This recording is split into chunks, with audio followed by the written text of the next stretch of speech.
It should come as no surprise to regular viewers of my channel that the worst disposable camera ever manufactured is this Walmart ONN brand one. The moment you open the protective sealed pouch on one of these surprisingly well-packaged cameras, you get blasted with the revolting chemical stench of black, cheap Chinese thermoplastic. It's a smell that's hard to describe, but you've likely smelled it before. It almost smells like it's burning, and the smell gets on your hands and it lingers. It's nasty. I don't even know what plastic this thing's made out of. The camera, the box, and the manual, it doesn't have a little number in the recycling icon, so. Also inside the box is this extremely large FCC disclaimer paper. What, does this camera have Wi-Fi or Bluetooth? No, Walmart just felt the need to put RFID tags in the box of every single one of these cameras for some reason. But not just the usual loss prevention RFID tag. No, it's a trademarked RFID system called EPC, which is intended to uniquely identify every physical object everywhere for all time.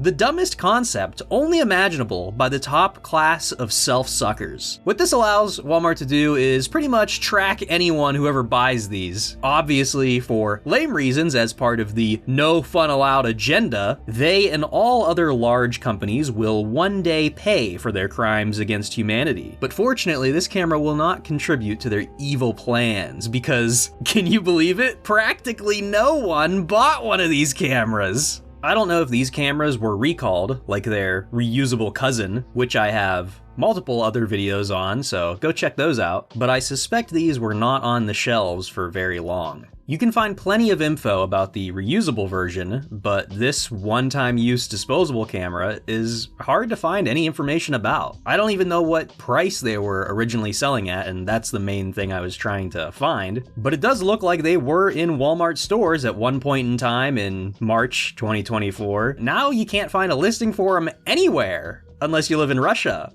or Dubai. The ones I have, of course, were purchased off eBay for the sole purpose of shucking the film out of them. When they arrived in the mail, I thought, surely there's no way those are my 8 cameras, right? But no, they came in this tiny box packed so perfectly that I realized, wait a minute, look at the markings. This box, this was the box that these came in bulk from the supplier. These boxes probably would have been inside of other bigger boxes, and then those boxes were probably on a pallet. So not exactly sure how the eBay guy got a hold of these, unless Walmart just threw them in the dumpster, which is what I suspect may have happened. But just like the reusable version of the ONN camera, maybe in the future we'll see these at Ollie's for like $4 or something. I paid a little less than 30 bucks shipped after tax for 8 cameras, which is 8 rolls of film, and that works out to about $3.75 a roll. The film in these is Kodak motion picture film. I've only shot 2 rolls from these cameras, and they were both 200T, originally making me think that that was the only film in these, but after sorting all my remaining ONN film, I'm thinking these disposable ones might contain something else,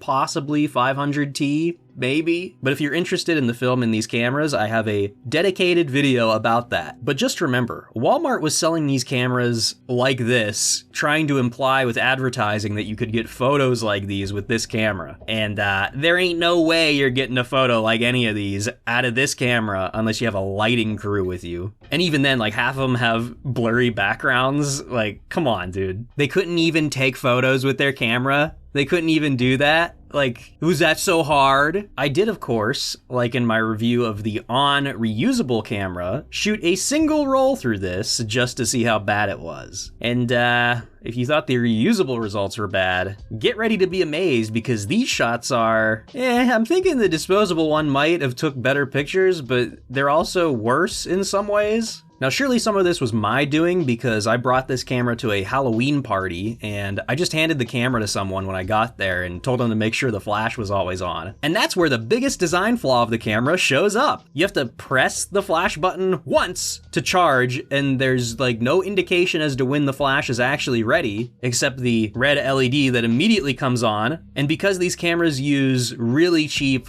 low power carbon zinc batteries, they charge the flash really slow. I don't have a lot of footage of this kind of thing because I am obviously recording this after I have shucked all of the cameras. So I can't exactly go back and unshuck them to demonstrate visually how bad the charging system is. Originally when I got these though, I thought you had to hold the button in until it was ready, and I still don't know if clicking the button more than once will like disable the flash or something, but who knows? What I do know is that normal, non-photographer people, but people who have obviously used and know how to use a disposable camera, aka the target audience for this product, they had a hell of a time trying to make the flash fire, and even I couldn't get it working half the time, which ruins photos because this camera really needs the flash. I've explained this in the previous videos, but to summarize, the film is good film that's been run through, and I think it should be rated at around 25 ISO because of how much damage it's gotten over its lifetime and multiple trips around the world. Here's some example shots of this exact same film in a different camera, but shot at 25 ISO. You can see it produces a perfectly acceptable result for a sub $4 roll of color film, and also this is a half frame camera, so it's half of the resolution that you'd be normally getting. The disposable camera also has the exact same lens as the reusable ONN camera, as well as the exact same aperture size issue, making the camera underexpose by default even if the film was perfect. When the flash actually works,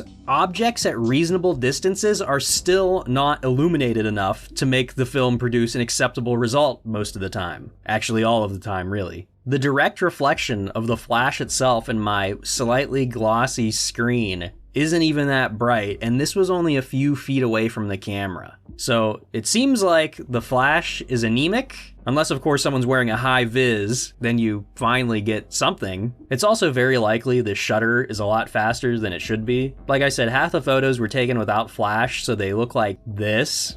I had to work to get images out of these otherwise completely unrecoverable photos. The best outside shot on the whole roll is probably this one, taken in the middle of a cloudy afternoon. At least the sky was exposed properly. The shadows though, they're not looking too good. Same with this next shot. No, this is not a night shot. The sun was probably set, but it wasn't dark yet. And notice the extremely weird coma looking artifacts on the light sources. It's as if some points of light have them, but others don't. And I mean, maybe this isn't coma, but I don't really know what else it could be. It's not motion blur. I assume that these plastic lenses were just manufactured so poorly that even the aberrations are not consistent across the image. Amazing! But that's about it for this thing. If you want a disposable camera that's good, check out my Amazon affiliate links in the description. Both Kodak and Fuji make excellent modern disposable cameras, and you can get them pretty much everywhere. I would obviously recommend getting a real camera for film photography, but some people, they just like to